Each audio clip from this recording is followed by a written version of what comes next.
Welcome one and all to episode 8 in the second series of the Celtic Whisky Pod with me, your host, Al Higgins.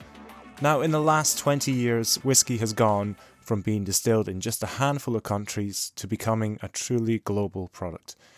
If you look at Europe now as an example, there are whisky distilleries in pretty much every country. Only a month ago I was in Greece and I saw a large billboard advertising a single malt that was distilled in Romania. Unfortunately, I didn't get to try it, but I'm sure it was well made and tasted good. We are now at the stage where each country has to make a case for itself and to seek ways to promote their whisky on the world stage. However, some countries are so big and so populated that it's perfectly feasible for them to sell all the whisky without having to export. India has such a large demand for whisky that in 2020, the top 4 best-selling brands in the world were Indian whiskies, made just for the domestic market.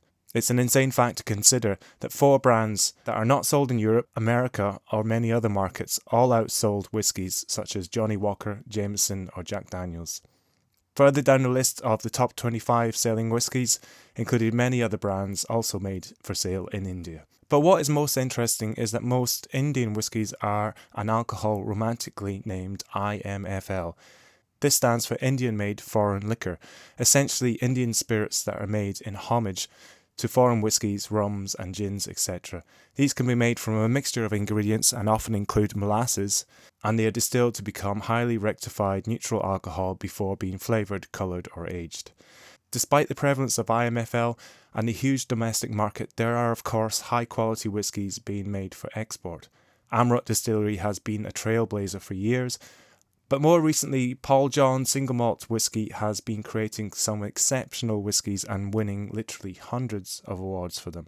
So when I heard Michael D'Souza, the head distiller from Paul John, was visiting Ireland, I naturally jumped at the chance to interview him for the Celtic Whisky Pod. The story of Paul John Distillery is quite remarkable. The quality and diversity amongst their range is hugely impressive.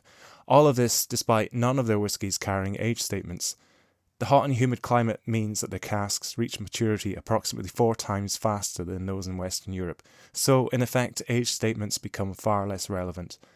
The whiskies are definitely worth trying, but don't just take my word for it. Have a listen right now to see what Michael D'Souza has to say. You're listening to the Celtic Whisky Pod, the home of unchill-filtered conversation. So welcome to the Celtic Whisky Pod, Michael D'Souza from Paul John Distillery. First of all, thank you for coming to Ireland and visiting us in Dublin. It's a great pleasure to have someone from a distillery so far away across the globe coming to see us. We're here in the Drury buildings in Dublin because we're doing a tasting tonight. And what better opportunity to talk to you and find out the whole history and story behind this incredible distillery. So, first of all, welcome. Thank you very much. It's a pleasure. And can you tell us about Paul John as a whiskey and a company and how it was formatted, how it came about? Okay. The company was established by Mr. Paul P. John in 1992. Today, John Distilleries has grown as one of the leading alcohol manufacturers in India, producing close to 18 million cases annually. Wow.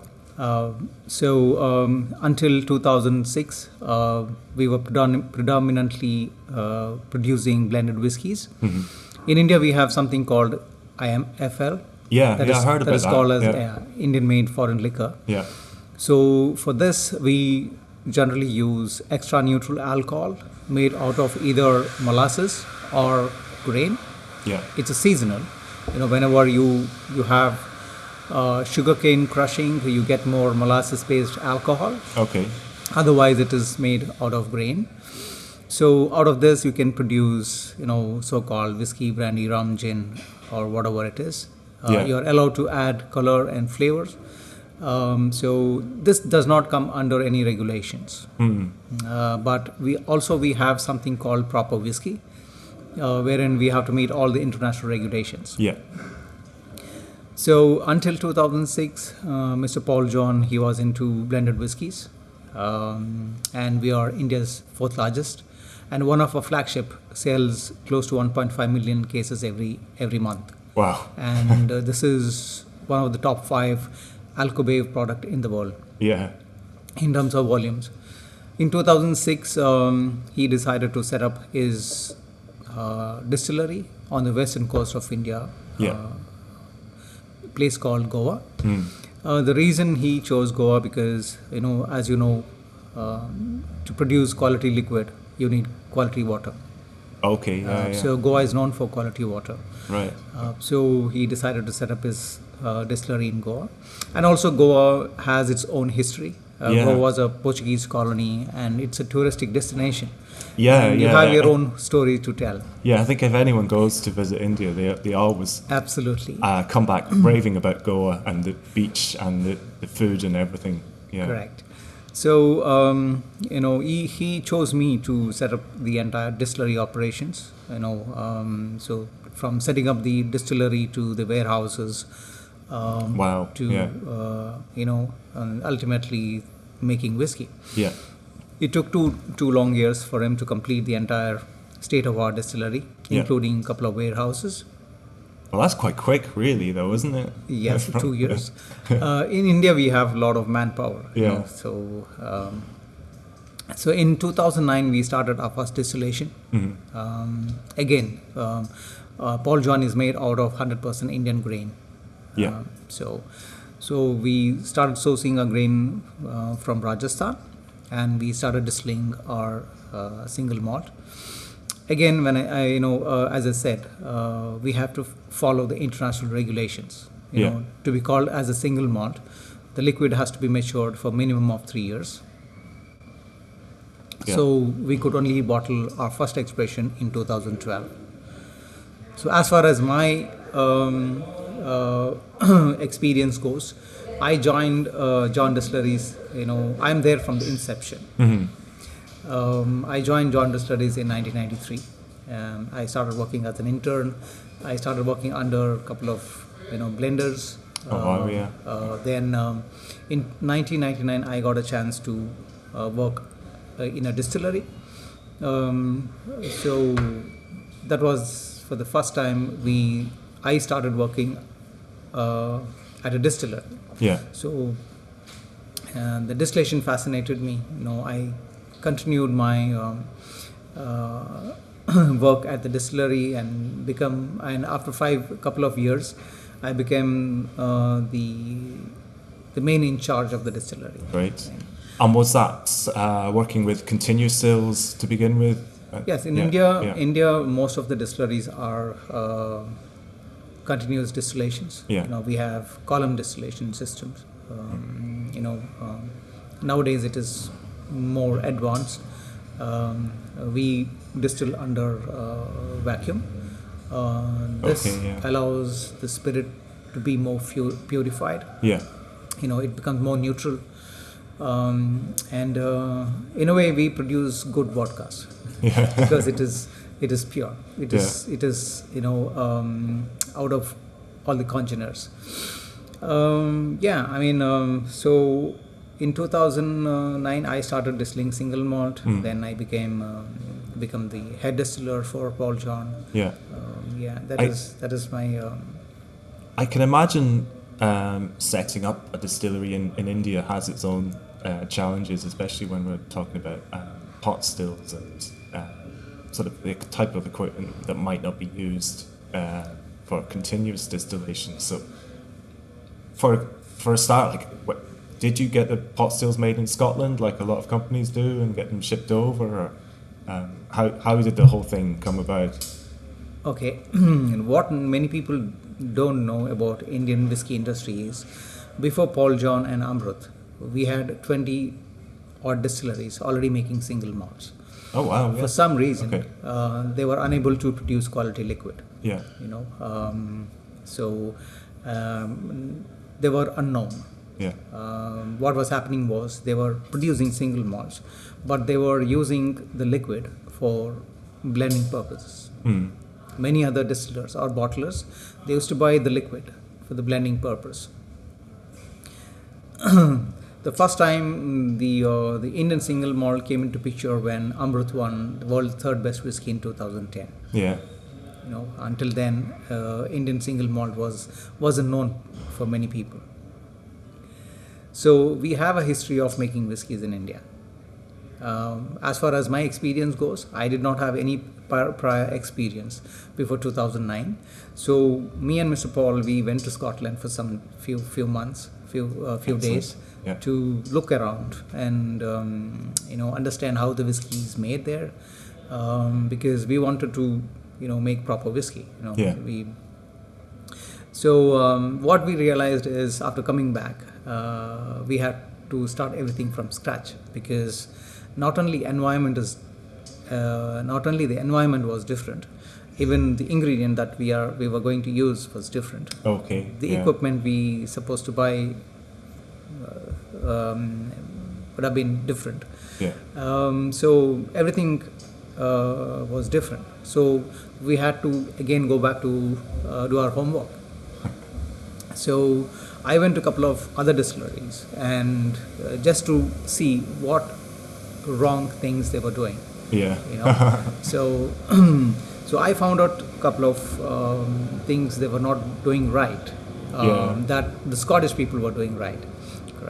That's quite fascinating. Yeah. So I mean, I took few things from others, and I started improvising the things. I mean, this is where we are today after 13 years. And I've seen pictures of the distillery, and it looks kind of very authentic, sort of Indian, almost like an old sort of Victorian era sort of building. Was it built from scratch and essentially mimicking that style? Is that the idea behind it? Or? Yes, I mean, again, I mean, Goa was a Portuguese colony. Yeah. We have Portuguese history in Goa. India was liberated in 1947, but until 1961, still Goa was under Portuguese rule. I didn't know that. Yeah. Wow. So, in a way, we built the entire distillery. If you see the architecture, it's Indo-Portuguese architecture. Yeah. It's a fusion of both Indian and Portuguese architecture. If you see the equipment, including the pot stills, everything is made in India. Wow. Yeah, I mean, we have good coppersmiths in India. Yeah. Each and everything was bought and made in India. Yeah, the pot stills look amazing. Actually, they're in very interesting looking shape. The wash still is sort of, I suppose you could say, it's onion shaped. Would that be the best way to describe it? Absolutely. So again, what many of the distilleries prior to us was doing is they were mimicking the design of the pot still that they had seen, or the designs are from some of the Scottish distillers. Yeah. So what they did not realize is they cannot make, for example, my boss is a huge fan of Glenmorangie. Yeah. Okay, but we cannot make Glenmorangie in Goa. Yeah. I would say everything is different. Yeah. So the climate, the what water. I decided, I started working according to the environment condition. Mm-hmm. See, once it is distilled, it has to be matured. Yeah. So what are the environment conditions? The Goa is hot, it is humid. Whiskey matures differently there. Yeah. So I had to design everything according to the environment condition. So I had to get elegant, light, easy drinkable liquid. Yeah. I cannot produce heavy new make spirit and start maturing it. Yeah. So small improvisation we tried to do, and the pot still design was done by us. If you see the older pot stills, you see a couple of patches on that. Because we tried to change the profile of the pot still for almost 6 months. Yeah. Until we got it right. Yeah. Anyone listening who wants to check it out, go to the Paul John website, and they're sort of great looking pot stills. You mentioned that the ingredients are slightly different in India. And your barley comes from the north of India, is that right? Did you say Rajasthan? Yes. Yeah. We use Indian 6-row grain. Yeah. That doesn't mean that India does not grow 2-row. Yeah. We grow both type of grain. Yeah. Since the quality of 6-row is better than 2-row, Okay. we use 6-row grain. Yeah, because in Scotland it's the reverse. It's and reverse. in Ireland Yeah. it's the reverse. Yeah. Because the most of the grain is grown on the northern part of India, Yeah. Especially on the foothills of Himalayas, Yeah.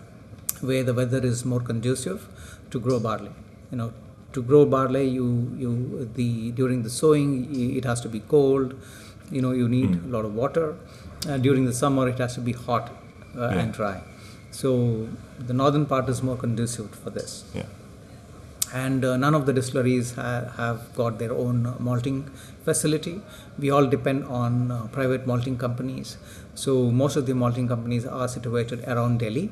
Okay. Yeah. In the north. So as well. what they do Yeah. is they collect the grain from surrounding areas, and they do the malting and send it to different distilleries. Yeah. So our grain comes from a place called Rajasthan. Yeah.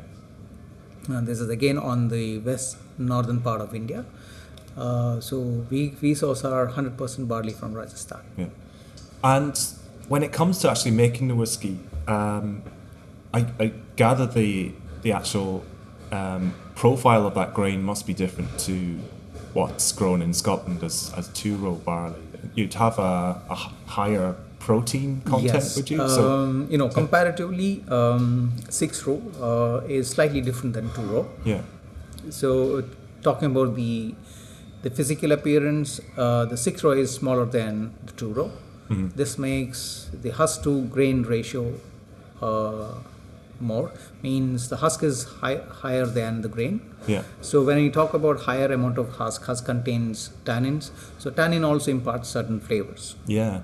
This makes the liquid more grainier in character.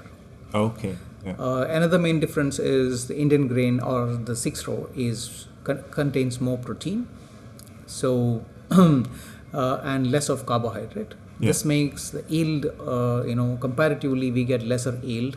Yeah. To the 2-row. Yeah. These are the two main differences.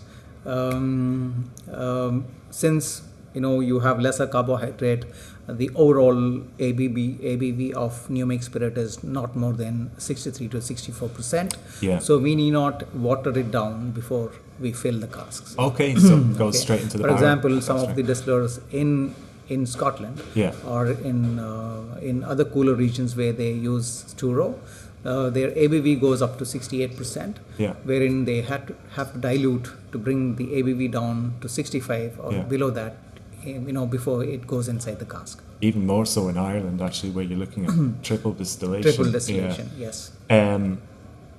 So yeah, that's very interesting.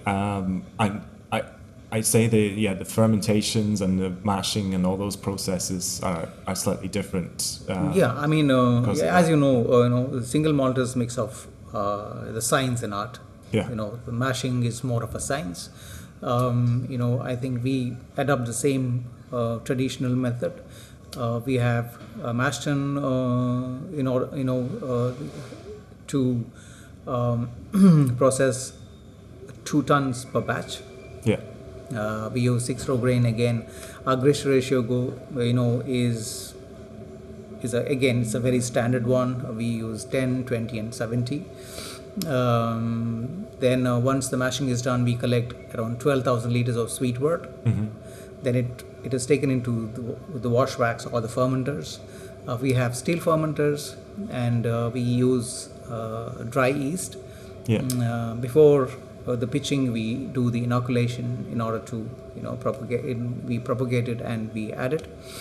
Fermentation happens at higher temperature because of course, the entire primary fermentation completes in 60 hours time.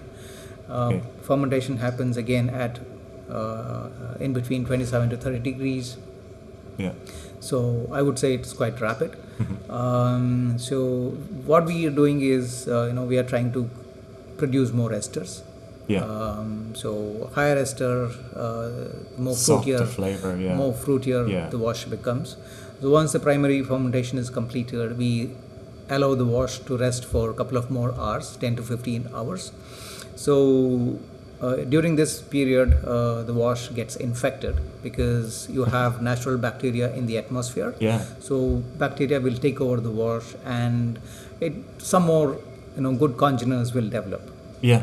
So we in a way we make create more complexity. Then once that is over, we take the entire wash for distillation. We have 4 pot stills. We do double distillation. Yeah. So 12,000 goes into wash still, then the distillation starts. We collect close to 3,500 liters of low wines, having 17% alcohol. Yeah. So that's 3,500 liters plus the previous batch, the faints of 2,500 liters. Together 6,000 liters goes to second distillation. Yeah. Yeah. Again, we don't go by the time and the strength, because in India we are allowed to keep the spirit safe open. I heard that. Yeah, I think someone mentions that on your website. Each and every batch is, we do the sensory and then do the cuts. Okay. So heads and tails are separated. Then the heart is taken into a big receiver. Yeah. So as I said, we get ABV of 63.5. So we collect a couple of batches in order to make it uniform. Okay. We mix it properly, then the entire quantity goes inside the cask. Yeah. Let's talk a bit about the range. How many core is that? 6 core range whiskies. I think that's what we're tasting tonight. Anyway. Before I could speak about the expressions, I want to talk about the maturation. Of course, yeah. So as I said, initially India is hot and humid. Whiskey matures differently there. Yeah.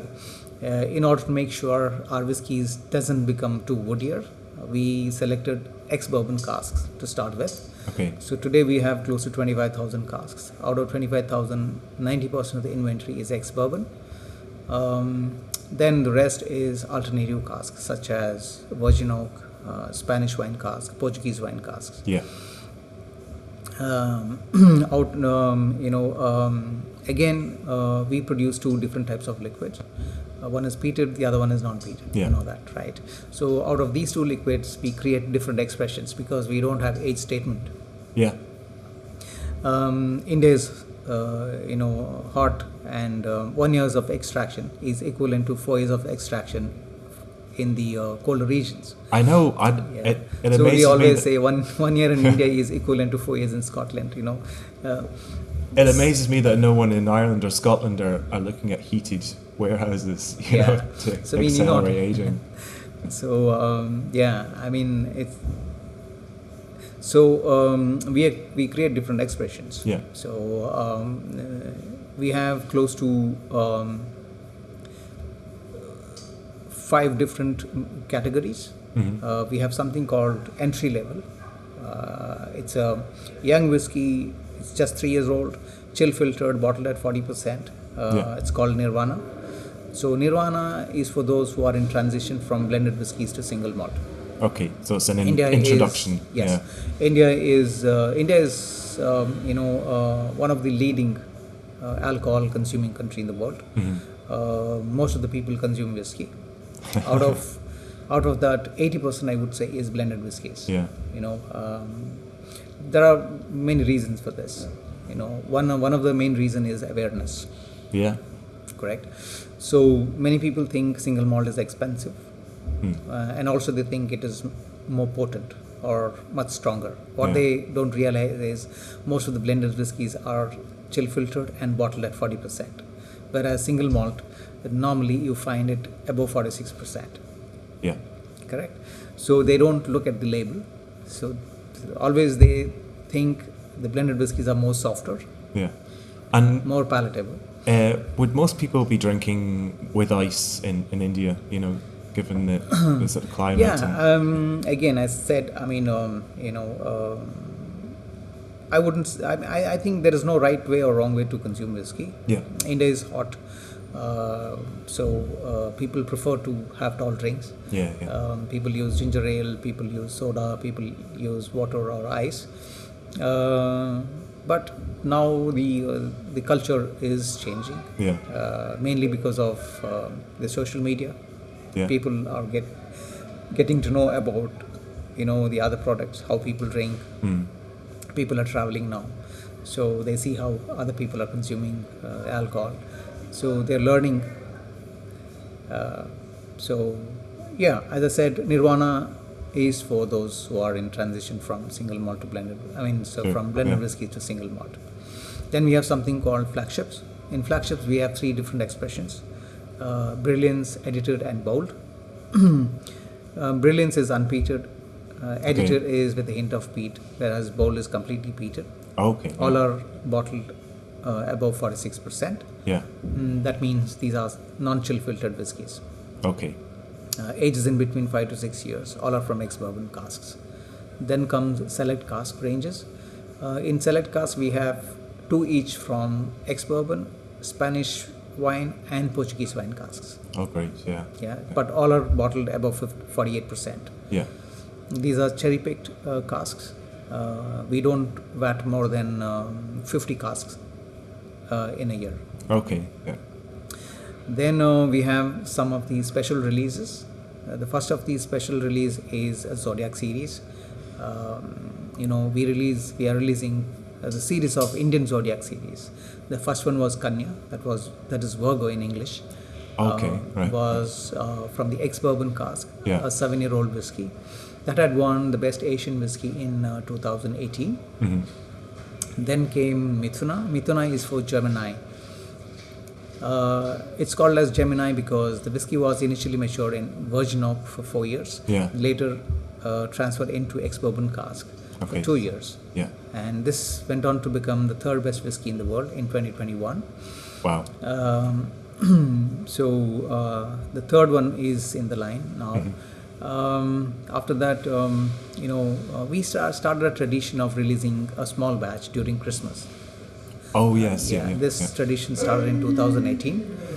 So normally Christmas edition has whiskies at least from 3 different types of casks. Yeah. So we started in 2018. 2021 is already it's in the market. These are the main core ranges. Yeah. And would you have a favorite amongst that range, or one that you're particularly proud of? In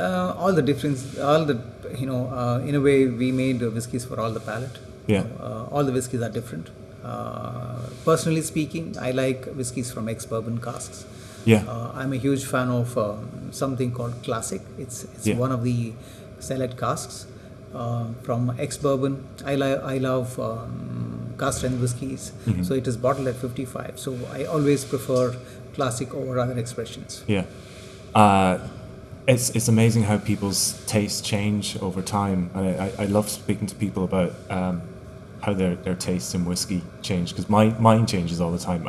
At the moment, I'm into bourbon cask matured whiskies as well, but I've gone through the whole phase of loving the big peat monsters, and then loving what you'd call the sherry bombs, and then going back to what you'd sort of call the basics of whiskey, which is bourbon cask maturation, where you can really taste the spirit quality above all, You're right. I think it's very difficult to create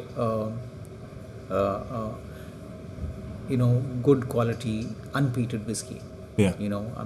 It's very difficult to hide the flaws when exactly. It is, Yeah. When it is ex-bourbon cask. Yeah. For example, peated or sherry finish. A couple of flaws are masked. People will not know. There are some tricks that distillers use, certain types of cask. Yeah. So I wouldn't say all are doing this, but it is possible. Yeah. But otherwise, if you want to enjoy the true maltiness of a single malt, I think it has to be from ex-bourbon cask. Yeah, absolutely. Yeah. Moving on to the peated whiskies, how would you describe them in terms of maybe like a Scottish context? For people who haven't tried them, who might want to taste the sort of peated expressions, is there a sort of comparable distillery in Scotland that you could sort of say that sort of level of smokiness? Yeah, I mean, it's strange because in India we don't have peat. Yeah. Okay, the only place from where we could get peat is from Scotland. Yeah. So initially we started sourcing our peat from Islay. Out of Islay peat we created something called Bold. Bold is 100% peated whiskey. Later, it became difficult to get peat from Scotland. From Islay. Yeah. Instead of Islay, we started sourcing from Highland. Okay. Wherein the profile become entirely different. Yeah. Islay peat, comparatively, is more softer and less intense compared to Islay malt. Yeah. So today, if you taste our whiskies, whether it is peated cellar cask or bold, it is completely different than the Islay malt. Though the peat is from Scotland, our whiskies taste differently. Yeah. There are two reasons for this. One is the region. The second one is the time it is taken to reach India. By the time it reaches India, it is almost 3 months, and most of the harsher phenols are lost. Yeah. So in a way, it is allowing us to create different type of peated whiskey. Yeah. It is more approachable, I would say. Okay. Because it is less intense, it is less on your face. Yeah. Islay malt has its own unique characteristics. I think if a person start liking peated whiskies, I don't think you would ever stop drinking peated whiskies. Yeah. But I've been traveling across the world doing whiskey tastings, but out of 100, 80 people prefer non-peated, only 20 people prefer peated whiskies. Yeah, it's interesting that, isn't it? Yeah. And you get people in Ireland who just refuse to taste Scottish whiskey, saying it's all smoky. It's always a challenge to say, actually, no, most Scottish whiskey isn't smoky. It's just the famous ones are. So yeah, it's always a challenge to get people. Yeah, it is interesting because a couple of days ago we were at Tullamore. Yeah. Yeah, I mean, if you see, the entire distillery is built inside the bog. Yeah, I know. Yeah. Yet they don't use peat. Yeah. So it is so interesting. So in India we struggle to get peat, wherein here there's an abundance of peat in Ireland. Peat and they don't use it. But that is changing, and there are some people making excellent peated whiskey now in Ireland. Yeah, I understand. While we're talking about Ireland, it's no secret that Sazerac are involved in Paul John as an operation, but recently, last year, Sazerac also took a stake in Lochgill Distillery, and I gather you were visiting there recently. Actually, we were there a couple of days ago. I think I've been to Ireland before. Yeah. But I think Sligo or Lochgill is one of the most beautiful part of Ireland. Yeah. And I got the opportunity to go and visit the distillery. It is beautiful. They have very good facility. Yeah. I got a chance to taste some of the liquid from the distillery. Great. It is so clean. It is so fruity. I love it. Would you describe it as a classic Irish kind of style? Definitely, yes. I mean, especially some of the whiskies matured in, I think, cider wood. And Marsala cask was amazing. I love Marsala for whiskey. Yeah. Yeah. Yeah. It's a very interesting distillery, and they have a huge amount of space up there, don't they? They're correct. Some very big buildings.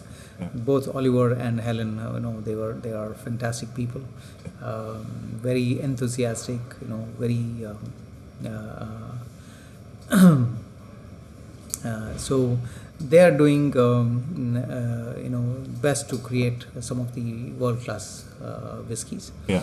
I think in a few months' time, you would definitely get to taste some of the whiskies produced out of Lochel. Yeah. So watch this space. Yeah. That's very interesting. Yeah, we look forward to trying them.